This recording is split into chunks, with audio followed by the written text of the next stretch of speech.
တို့တွေဒါဒီလွတ်လွတ်လပ်လပ်ပြောပြောရွှင်ရွှင်ပို့ပါလေးဖြတ်တန်းတာမျိုးပြောတော့တိုက်ချင် problem solving skill တွေတိုးတက်လာတယ်တွေ့ရပြီးတော့ဒါလေးကျင့်တတ်မိပါတယ် skill တွေနည်းပညာတွေတက်မြောက်မှသူတို့ရဲ့အနာဂတ်ကမ္ဘာမှာသူတို့အသက်ရှင်ရပ်တည်နိုင်မယ်ဆိုတာကိုကျွန်တော်တို့သတိပြုစေချင်ပါတယ်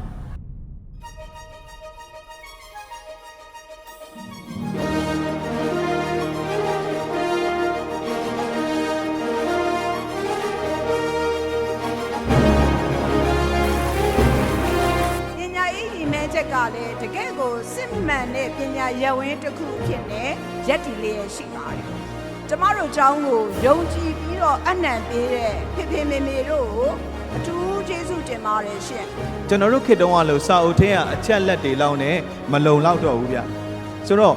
အဲ့ဒီအချက်လက်တွေကို